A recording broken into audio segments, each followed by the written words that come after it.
வணக்கம். இந்த பாட்காஸ்ட்டில் ரைட்டர் சுஜாதா சொன்ன 10 விஷயங்களை பற்றி பார்க்கலாம். Writer Sujatha 70s, 80s, 90s, even 2000 வரைக்கும் இருந்த youngsters, particularly college students, teenagers, அவங்களுக்குலாம் ஒரு பெரிய இன்ஸ்பிரேஷனாக இருந்தவர். கிட்டத்தட்ட 40 ஆண்டு காலம் அந்தந்த காலகட்டத்தில் இருந்த இளைஞர்களுக்கு ஒரு வழிகாட்டியாக, ஒரு ஆசானாக, ஒரு ரசனை பயிற்சியாளராக இருந்தவர். அவர் இறந்து கிட்டத்தட்ட 17 வருஷம் ஆகுது. அவர் இறந்ததுக்கு பிறகு பிறந்தவங்க வர்ற ஜூன் மாதம் காலேஜ் வந்துடுவாங்க. 2020 ஜூனில் அவர் இறந்து 17 வருஷம் ஆயிடுச்சுக்கும். அவர் எப்போதும் இளைஞர்களோட பேசிக்கிட்டே இருந்தார். அவரோட எழுத்துக்கள் வழியாக. அவர் நேர் பேச்சில் ஆர்வமுடையவர் கிடையாது. பெருசாக அவரோட ரசிகர்களை சந்தித்து பேசினவரோ இல்லை உரையாடலில் இருந்தவரோ கிடையாது. கடிதங்களுக்கு பதில் எழுத மாட்டார்லாம் சொல்லுவாங்க. ஆனால் எப்போதும் அவர் எழுதுறது இளைஞர்களை மனசில் வச்சே தான் எழுதிட்டே இருப்பார். எது ட்ரெண்டிங்கோ, எது புதுசோ, டெக்னாலஜியில், கவிதையில் எல்லாத்தையும் அவர் அறிமுகப்படுத்தி வைப்பார்.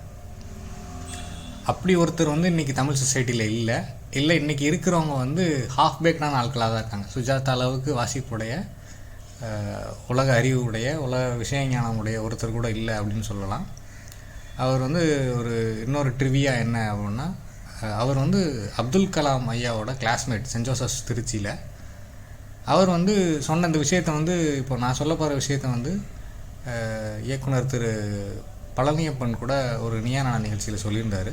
அவர் சொல்லி இந்த விஷயங்களை பேசி கிட்டத்தட்ட 20 வருஷத்துக்கு மேலே இருக்கும். பட் இன்றைக்கி இந்த 2025க்கு அதை எப்படி புரிஞ்சுக்கலாம் அப்படின்ற மாதிரி அதை நான் ஃபைன் டியூன் பண்ணி சொல்லலாம் அப்படின்னு நினைக்கிறேன். முதல் விஷயம் ஏதாவது ஒரு விஷயத்தில் ஆழ்ந்த நம்பிக்கை வைங்க அப்படின்னு சொல்லி சுஜாதா சொல்கிறாரு. இன்றைக்கி சயின்ஸ் எல்லாத்தையும் கேள்வி கேட்டுக்கிட்டே இருக்கும். அப்போ உங்களுக்கு ஒன்றுலேயும் நம்பிக்கை இலக்க செஞ்சுட்டே இருக்கும். நீங்கள் நம்பிக்கை வைக்கிற விஷயம் அகவயமானதாக இருக்கணும், புறவயமானதாக இல்லை. புறவயமானது அப்படின்னா நீங்கள் ஒரு அரசியல் சித்தாந்தம் இல்லை அரசியல் கருத்தியல் இப்படி இதுலேயே ஒரு நம்பிக்கை வைக்கிறீங்க அப்படின்னா அது புறவயமாக இந்த உலகை மாற்றி, இந்த சூழ்நிலையை மாற்றி ஒரு புதிய உலகை படைக்க வேண்டும் அப்படின்ற நோக்கத்தோடு தான் இருக்கும். அது எந்த அரசியல் சித்தாந்தமாக இருந்தாலும் புறவயமாக எல்லாத்தையும் தலைகீழாக மாற்றணும் அப்படின்றது தான் அதோட நோக்கமாக இருக்கும். உங்களுக்கு கொஞ்ச காலத்திலே தெரிஞ்சிடும் அது உங்கள் கண்ட்ரோலுக்கு வெளியில் இருக்குது அப்படின்ட்டு. உங்களால் வாழ்க்கையில் சில விஷயங்களை தான் கண்ட்ரோல் பண்ண முடியும், சிலதை கண்ட்ரோல் பண்ண முடியாது. அப்போ எல்லோரும் விரக்திக்கு போயிட வாய்ப்பு இருக்குது, அதில் தீவிரமாக ஈடுபடக்கூடியவங்க. அப்போ அகவயமாக உங்களுக்கு ஏதோ ஒரு விஷயத்தில் ஆழ்ந்த ஈடுபாடு இருக்கணும். இங்கே ரெகுலராக போய் சாமி கும்பிடுவது இல்லை நேர்த்திக்கடன் இல்லை இதெல்லாம் அகவயமாக எந்த அளவுக்கு உதவின்னு தெரியாது. ஆன்மீகமாக ஏதோ ஒரு ஈடுபாடு, கலை, இசை, ஏதோ ஒன்று உங்களுக்கு திருப்தி தரக்கூடிய ஆன்மீகமான ஏதோ ஒரு விஷயத்தில் ஆழ்ந்த ஈடுபாடு இருக்கணும். அது உங்களுக்கு ஒரு பேக்கப் ஸ்பேஸாக, ஒரு ஒரு ராக் பாட்டம் சப்போர்ட்டாக அது உங்களுக்கு இருப்பதாக இருக்க வேண்டும். ரெண்டாவது பெற்றவங்க பேச கேட்குறது பற்றி.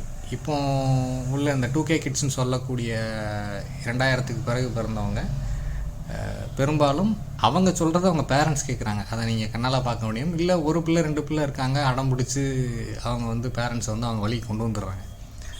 ஒரு ஸ்பாயில்டு ஜெனரேஷனாக சொல்லப்படுது. இல்லை எப்பயுமே இப்படித்தான் இருந்திருக்கு. இது ரொம்ப எக்ஸ்ட்ரீமாக தெரியுதா? மீடியா இருப்பதனால, யூடியூப் இருக்கிறதுனால, சோஷியல் மீடியா வழியாக அது நமக்கு அதிகமாக சேருதான்னு தெரியல. இப்போ ரெண்டாவது பாயிண்ட் என்ன அப்படின்னா, பெற்றவங்க பேச்சை அப்பப்போ கேளுங்க அப்படின்றது தான். அவங்க சொல்கிற எல்லாத்தையும் மறுக்காதீங்க, அதை தட்டி பேசாதீங்க, அப்பப்போ அவங்க சொல்கிறத கேளுங்க அப்படின்றது.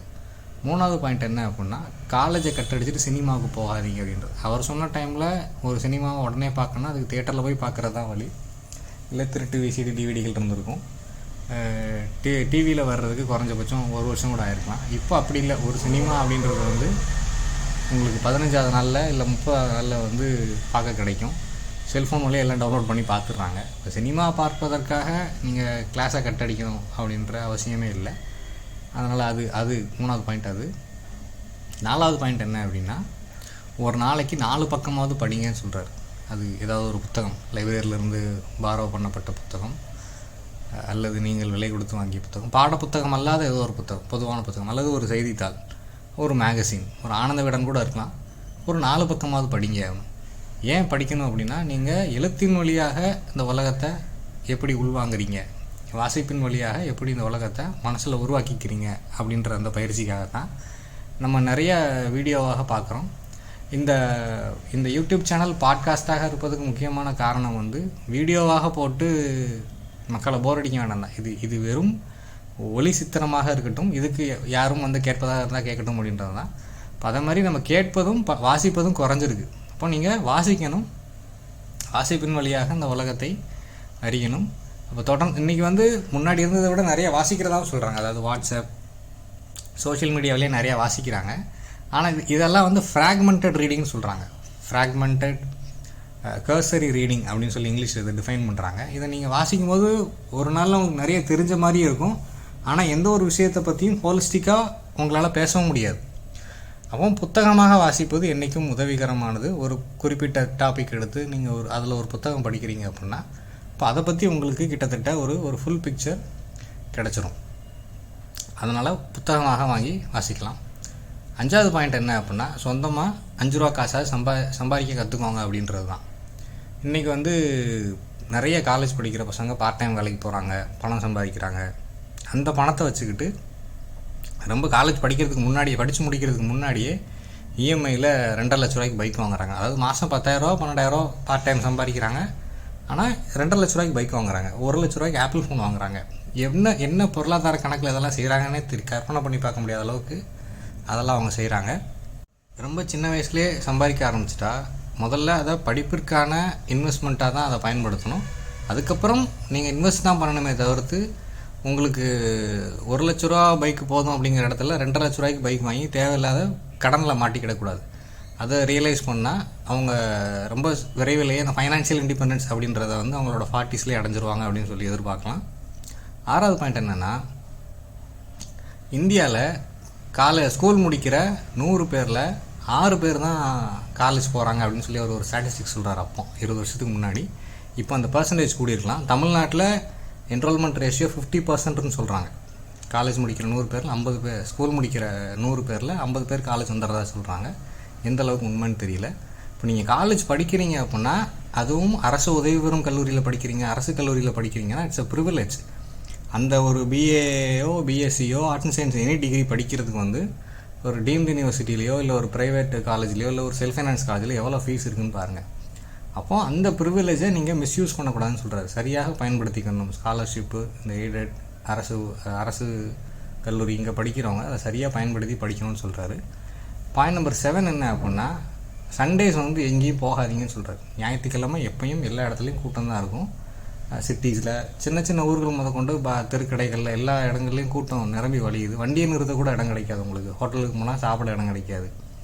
அப்போ ஞாயிற்றுக்கிழமை வீட்டில் இருந்து பழகுங்கன்னு சொல்கிறார். எங்கேயும் போகாதீங்க, பேசாமல் வீட்டில் இருங்க, அமைதியாக ஒரு நாள் வீட்டில் இருந்து பழகுங்கன்றாரு. பாயிண்ட் நம்பர் 8 என்ன அப்படின்னா, ஃபிசிக்கல் எக்ஸசைஸ். நம்ம இன்றைக்கி அவர் சொன்ன டைம்லேயே வந்து நம்ம வந்து இங்கிலீஷில் கவுச் பொட்டேட்டோன்னு சொல்லுவாங்க. சும்மா வீட்டிலே உட்காந்து டிவி பார்த்துட்டே இருப்பாங்க நாளெல்லாம். இப்போ உட்காந்து செல்ஃபோன் பார்த்துட்டு இருக்காங்க. இப்போ ஒரு நாளைக்கு 8 ரவுண்டாவது நடங்கன்றார் கிரவுண்டை. ஒரு 400 மீட்டர் உள்ள கிரவுண்டை வந்து 8 தடவை நடந்தீங்கன்னா physically you will be exhausted and you will feel tired by the night தூங்குறதுக்கு தூக்கம் நல்லா வரும்னு சொல்கிறார். அதனால் ஃபிசிக்கலி எவ்வளோ ஆக்டிவாக இருக்கும், எவ்வளோ விளையாடுறோம், இல்லை எவ்வளோ நடக்கிறோம், இல்லை எவ்வளோ எக்ஸசைஸ் பண்ணுறோம் அப்படின்றது. பாயிண்ட் நம்பர் 9 என்ன அப்படின்னா, 9 மணிக்குள்ளே வீட்டுக்கு வந்துடுங்க. அதிகபட்சம் 9 மணி 2 நிமிஷம்னு சொல்கிறார். ஏன்னா 9 மணிக்கு மேலே பெரும்பாலும் எல்லா நகரங்கள்லேயும் டிராஃபிக் குறைஞ்சிரும். 9 மணிக்கு மேலே இல்லை 10 மணிக்கு மேலே நகரம் அப்படின்றது வந்து கிட்டத்தட்ட வந்து குற்றச்செயல்களில் ஈடுபடுறவங்களோட அது விளையாட்டுக்களமாக அது மாறிடும் தான் சொல்கிறாங்க. இப்போ நீங்கள் இன்றைக்கி இருக்கிற அந்த குடி கலாச்சாரத்தில் 9 மணிக்கு மேலே இல்லை 9:30க்கு மேலே வீட்டுக்கு தவிர்க்க முடியாத காரணங்களால் வரும்போது ஒன்றும் செய்ய முடியாது. ஏதோ ஒரு விபத்தோ ஏதோ ஒன்று அப்படின்னா உங்களுக்கு உதவி பண்ணக்கூட ஆள் வராமல் போயிடலாம். அதனால் அது பயங்காட்டுறதுக்காகன்னு இல்லை, பட் அதை ஒரு டிசிப்ளினாக வச்சுக்கலாம் அப்படின்னு சொல்லி சொல்கிறாரு. 9 மணிக்கு வீட்டுக்கு திரும்பிடுங்க, அதை ஒரு பழக்கமாக வச்சுக்கோங்க. 10வது பாயிண்ட் என்ன அப்படின்னா, ஒவ்வொரு நாளும் வீட்டில் உள்ளவங்க கூட ஒரு 10 நிமிஷமாக பேசுங்க. பாயிண்ட்லெஸ் விஷயங்கள், சில்லியான விஷயங்களை பேசுங்கன்னு சொல்கிறாங்க. அது அவர் சொன்ன காலத்தை விட இன்றைக்கி இன்னும் அதிகமாக பொருந்தும். ஏன் அப்படின்னா, எல்லோரும் அவங்களுக்கே ஆன ஒரு டிவைஸ் வச்சுருக்காங்க, எக்ஸ்க்ளூசிவான டிவைஸ். அந்த டிவைஸ் கூட தான் ஒவ்வொரு நாளும் மிக அதிகமான நேரத்தை செலவு செய்கிறாங்க. ஒருத்தருக்கும் பேசுகிறதுக்கு ஒன்றும் இல்லைன்ற லெவலுக்கு இன்றைக்கி ஆயிடுச்சு. டீனேஜ் பசங்க சேர்ந்தால் அவங்க வீடியோ கேம் தான் விளையாடிட்டு இருக்காங்களே தவிர்த்து எதை பற்றியும் பேசுகிறதில்ல அப்படின்னு சொல்லி சொல்கிறாங்க. அப்போ பேசுங்க, நிறையா பேசுங்க. 10 நிமிஷம்னு சொல்கிறாரு அவர், அது இன்னும் கொஞ்சம் கூட அதிகமாக்கலாம் அப்படின்னு சொல்லி சொல்லலாம். ஸோ இந்த பாட்காஸ்ட்டில் இவ்வளோ நேரம் இந்த பாட்காஸ்ட்டை கேட்டதுக்கு மிக்க நன்றி. இது உங்களுக்கு பிரயோஜனமாக இருக்கும்னு நினைக்கிறேன்.